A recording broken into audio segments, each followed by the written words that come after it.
নমস্কাৰ, জয় RCM।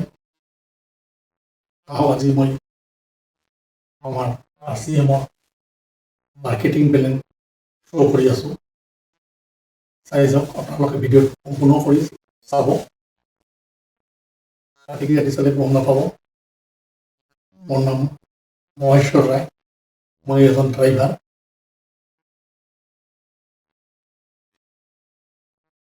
Time RCM কৰোঁ।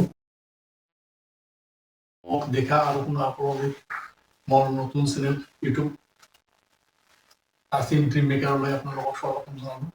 মই আজি RCMত 8 বছৰৰ পৰা কাম কৰোঁ। মই এজন সাধাৰণ ডিষ্ট্ৰিবিউটাৰ এতিয়ালৈকে শিকি আছোঁ। আমি আজি আমাৰ কোম্পানীৰ মাৰ্কেটিং প্লেন দেখাম। যিটো বস্তু ৰাস্তা দি খোজকাঢ়ি যাওঁতে কেনেকৈ আমি মাৰ্কেটিং প্লেন মানুহক দেখাব পাৰোঁ, চাহ খাওঁতে কেনেকৈ আমি মাৰ্কেটিং প্লেন শ্ব' কৰিব পাৰোঁ, যিমান ভালকৈ শ্ব' কৰিব পাৰিম সিমান গ্ৰ'থ কৰিব পাৰিম। আজি আমি কেনেকৈ মাৰ্কেটিং প্লেন আমাৰ কোম্পানীৰ তেওঁলোকে চাওঁ। মই আজি দেখাইছোঁ। ভাল লাগিলে লাইক, কমেণ্ট, শ্বেয়াৰ কৰিব আৰু এনেকৈ ইনফৰ্মেটিভ ভিডিঅ' পাবলৈ হ'লে আপুনি ছাবস্ক্ৰাইব কৰিব নাপাহৰিব। আহক এতিয়া আমি সকলোৱে কিবা কাম কৰোঁ। এই কাম কি কাৰণত কৰোঁ? টকাৰ কাৰণে।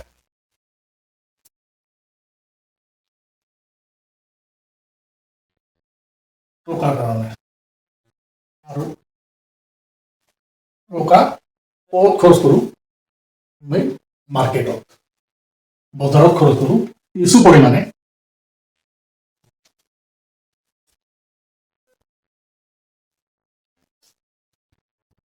মাৰ্কেট, এতিয়া মাৰ্কেট যিকোনো দোকান হ'ব পাৰে।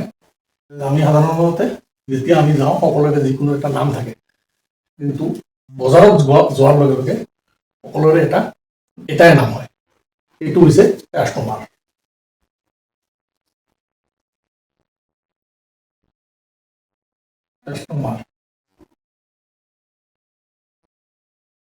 যেতিয়া আমি কাষ্টমাৰ ক'ত যাওঁ? ৰিটেইলাৰত।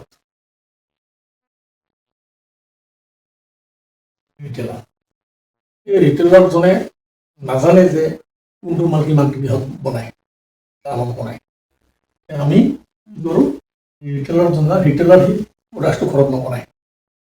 ই এজন হ'লচেল দোকানৰ পৰা লৈ আহে, হ'লচেলৰ পৰা লৈ আহে। হ'লচেলৰ ঘৰত নবনায়, ই ডিষ্ট্ৰিবিউটাৰৰ পৰা লৈ আহে।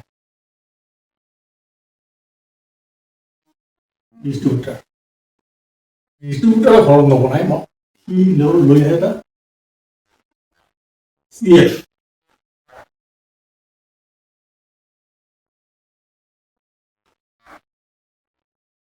এজেঞ্চিৰ পৰা। এজেঞ্চি গৈ কোম্পানীৰ পৰা লৈ আহে। এই কোম্পানী আৰু এজেঞ্চিৰ মাজত এটা থাকে এডছ। আপোনালোকে দেখিছে ডাঙৰ ডাঙৰ চেলিব্ৰিটি এডভাৰটাইজ কৰি আছে, টিভি, মোবাইল, পেপাৰ এইবিলাকত এডছ দি আছে। এডভাৰটাইজ কি এনে টিভিতে কৰিব নেকি?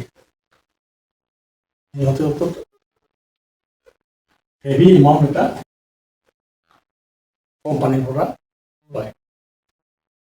এই কোম্পানী যদি 50 টকা বস্তু প্ৰডাক্ট তৈয়াৰ কৰে, কিন্তু আমাৰ ইয়াতে যাওঁতে আমি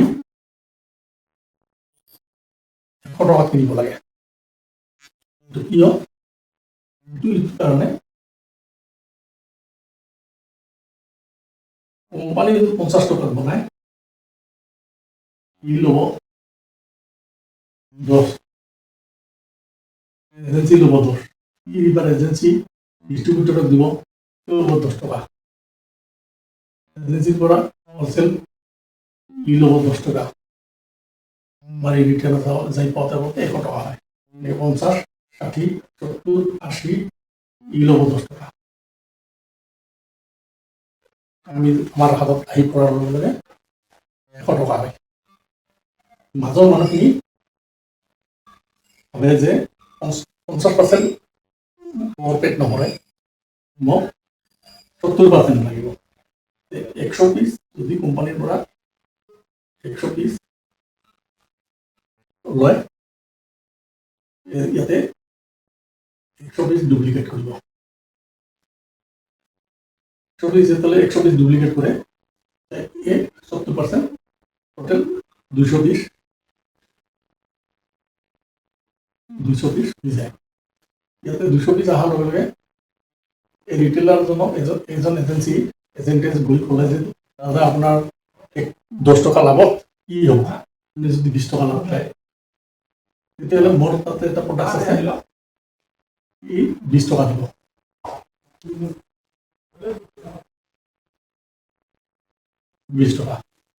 তোমাৰ আৰু লগতে 10 টকা।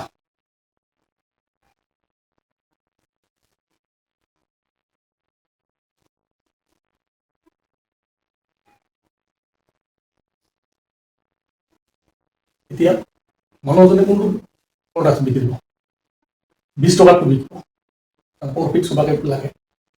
এতিয়া এই 20 টকাৰ মালটো অনাৰ লগে লগে ঘৰত লৈ অহাৰ লগে লগে ইয়াতে আৰু এটা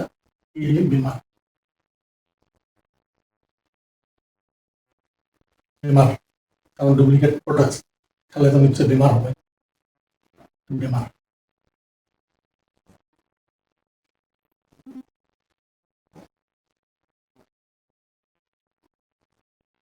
এতিয়া আমাৰ company RCM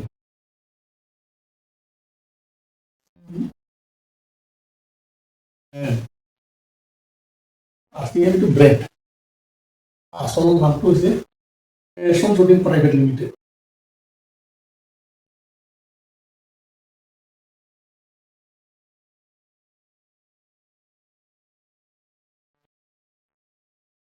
ৰেশম shooting private limited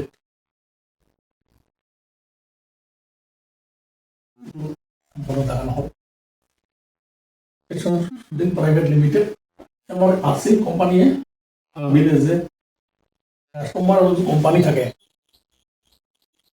কাৰণ কাষ্টমাৰ যিকোনো কাষ্টমাৰে এটা কোম্পানী বনাব নোৱাৰে, আৰু এটা কোম্পানীয়ে বস্তুটো বনাই নিজে খাব নোৱাৰে। তাৰ কাৰণে RCM কোম্পানীয়ে চিন্তা কৰিল যে কাষ্টমাৰ আৰু আমি যদি একলগ হওঁ, মাজৰ মানুহখিনি 50% যিখিনি 50% খাই আছে, আমাৰ কষ্ট কৰা ধন, এইটো আমাৰ কষ্ট কৰা ধন, সিহঁতে এনে বহি খাই আছে। কোম্পানীয়ে চিন্তা কৰিল যে কাষ্টমাৰ আৰু আমি বনাম, কাষ্টমাৰে খাব। তেতিয়াহ'লে কি কৰিব, কোম্পানীয়ে চিন্তা কৰিল যে কিছু অংশ 80% আমি কাষ্টমাৰৰ ওচৰত লৈ যাম, 20% সিহঁতে গৈ আহিব। আহি ইয়াতে হ'ব আমি এটা POC বানাম, দোকান POC বুলি কয়, আণ্ডাৰৱৰ্ল্ড। আগতেতো কম আছিল, এতিয়া বহুত হৈছে।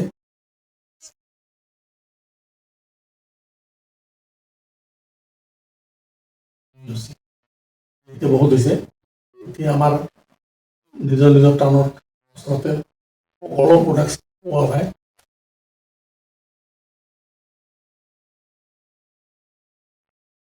এতিয়া এইবিলাক সিহঁতক বন্ধ কৰি দিয়ে। ডাইৰেক্ট আমাৰ ইয়াতে আমাক 50 টকাত প্ৰডাক্ট বনালে 100 টকাতে আমিও কিনিব লাগে। কিন্তু কি ইয়াতে এই 50 টকাটো আমাৰ কষ্ট কৰা ধন। কোম্পানী চিন্তা কৰিলে 50 টকাটো কাষ্টমাৰৰ, আমাৰ ধন নহয়, কাষ্টমাৰৰ ইহঁতকে আৰু ঘূৰাই দিওঁ। কি হ'ল 5%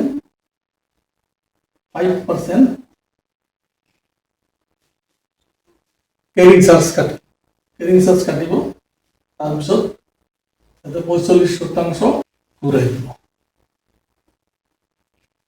আজিৰ পৰা যদি এনেকে বজাৰটো লাভ হ'ব নে নাই চিন্তা কৰিব। এইটো হৈছে RCM মাৰ্কেটিং।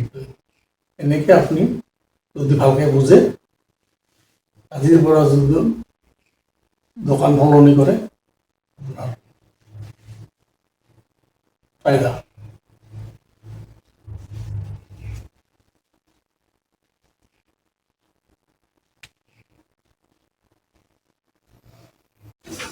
নমস্কাৰ, আজিলৈ ইমানে।